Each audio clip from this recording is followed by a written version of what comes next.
मध्य प्रदेश में साल के अंत में विधानसभा चुनाव होना है और यही वजह है कि सभी राजनीतिक दल अपने अपने प्रत्याशियों को मैदान में उतारने की कोशिशों में जुटे हुए हैं। हालांकि बीजेपी की ओर से चुनाव की तारीखों के ऐलान से बहुत पहले ही प्रदेश में हारी अपनी 39 सीटों पर प्रत्याशियों के नाम का ऐलान कर दिया गया है, जिसमें जबलपुर की बरगी सीट समेत 2 विधानसभा सीटें शामिल हैं। हालांकि यहां पर इस बार मुकाबले के त्रिकोणीय होने के पूरे आसार हैं। जावाली ऋषि की नगरी जबलपुर में 8 विधानसभा सीटें हैं, जिसमें 4 शहर और 4 ग्रामीण क्षेत्रों में हैं। ग्रामीण क्षेत्र के 4 सीटों में एक सीट है वर्गी विधानसभा। वर्गी सीट को जबलपुर की राजनीति में सबसे अहम हिस्सा माना जाता है। बीजेपी और कांग्रेस के चुनावी जंग के बीच इस बार गोंडवाना गणतंत्र पार्टी भी अपना उम्मीदवार मैदान में उतार रही है। माना जा रहा है कि जीजीपी के द्वारा अपना उम्मीदवार उतारने के कारण ये प्रत्याशी दोनों पार्टियों का खेल बिगाड़ सकती हैं। 2018 के चुनाव की अगर बात की जाए तो वर्गी विधानसभा सीट पर कुल 15 उम्मीदवारों ने अपनी चुनौती पेश की थी, जिसमें कांग्रेस और बीजेपी के बीच मुख्य मुकाबला रहा था। कांग्रेस के संजय यादव ने जीत हासिल की थी। संजय को 86,901 वोट मिले, जबकि बीजेपी की प्रतिभा सिंह को 69,338 वोट मिले थे। संजय यादव ने 17,563 मतों से जीत का अंतर हासिल किया। वर्गी विधानसभा सीट पर अभी करीब 2,34,874 मतदाता हैं, जिसमें पुरुष 1,21,088 हैं, तो वहीं महिला मतदाता 1,13,767 हैं। इसके अलावा अन्य मतदाता भी इस विधानसभा क्षेत्र में निवास करते हैं। 2018 के मध्य प्रदेश चुनाव में वर्गी में 80.3% वोटिंग हुई थी। वर्गी सीट में 90% आबादी ग्रामीण क्षेत्रों में रहती है, तो 10% आबादी शहरी है। वर्गी सीट के राजनीतिक इतिहास की बात की जाए तो 1990 के बाद से यहाँ पर बीजेपी का लंबे समय से कब्जा रहा। 1985 में पहली बार वर्गी से जीत हासिल करने के बाद बीजेपी ने 1990 के चुनाव में भी जीत हासिल करने में कामयाब रही थी।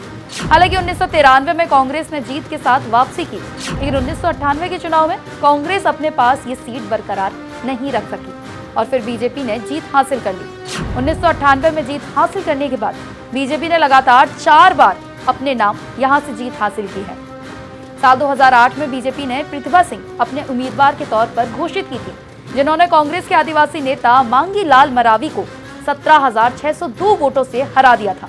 प्रतिभा सिंह ने 2013 में फिर जीत हासिल की, लेकिन ग्रामीण क्षेत्र की लगातार बेरुखी के चलते 2018 के चुनाव में बीजेपी प्रत्याशी प्रतिभा सिंह को हार का सामना करना पड़ा था। कांग्रेस नेता संजय यादव ने 17,563 वोटों से जीत हासिल की, लेकिन इस बार बीजेपी ने पूर्व विधायक प्रतिभा सिंह के बेटे नीरज सिंह को अपना उम्मीदवार बनाया है। मध्य प्रदेश में होने वाले विधानसभा चुनाव को लेकर जबलपुर में अभी सियासी सरगर्मियां तेज होती जा रही हैं। जिले की 8 विधानसभा क्षेत्रों में से वर्गी विधानसभा सीट पर अभी से जीत हार को लेकर कयासों के दौर शुरू हो गया है।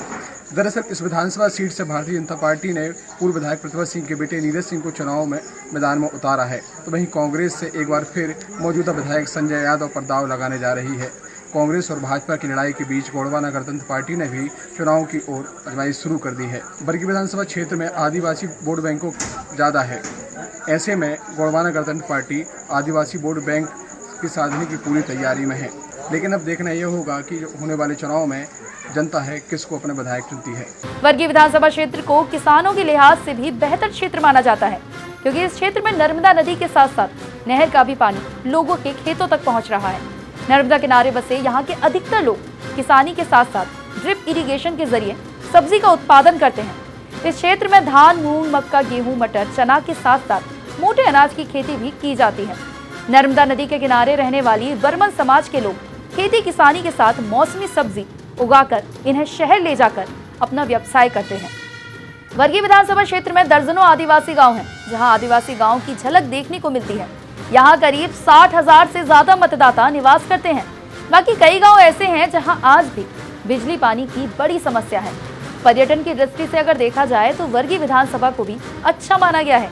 यहाँ पर विश्व प्रसिद्ध पर्यटन स्थल भेड़ा घाट, बंदर कुदरी, वर्गी डैम, त्रिपुर सुंदरी माता मंदिर, नकटिया गाँव का जंगल और किला, 64 योगिनी मंदिर, जिसे तांत्रिक महाविद्यालय भी कहा जाता है। इसके अलावा ऐसे कई स्थल यहाँ मौजूद हैं जहाँ दूर दूर से सैलानी घूमने के लिए पहुंचते हैं।